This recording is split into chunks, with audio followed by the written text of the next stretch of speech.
Calls for freedom, peace and justice are growing in Sudan, and the government is having a hard time containing public anger. When the government saw that the protests were spontaneous, geographically widespread and were inspiring more people to go down to the streets, it decided to counter them with all its power. They could have changed the political situation. That's why the government used excessive force. Thousands of Sudanese took to the streets after the government's decision to cut fuel subsidies. At least 50 people were killed during a crackdown by security forces. Hundreds remain detained.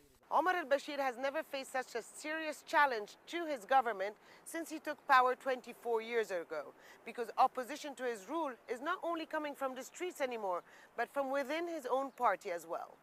Cracks appeared inside Bashir's National Congress Party when 31 of its most influential members signed a letter calling on the government to implement reform.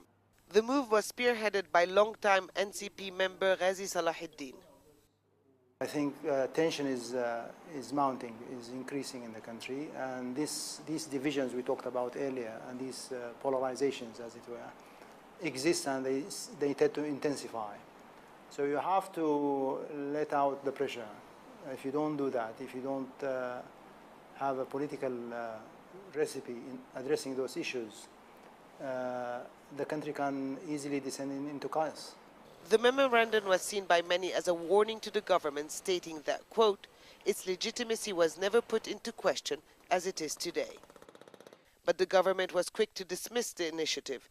Instead, Omar al-Bashir called for an investigation into those behind it. The streets of Khartoum are quiet now, but many in the opposition warn that this could be the calm before the storm. 70% of the population is under 30, and the country's youth are becoming restless. Actually, the poor has nothing to lose. Okay? Either he gains or he doesn't lose. What is he losing? Health, already he hasn't got. Food, he hasn't got. Education is not there. Okay? Then nothing scares him.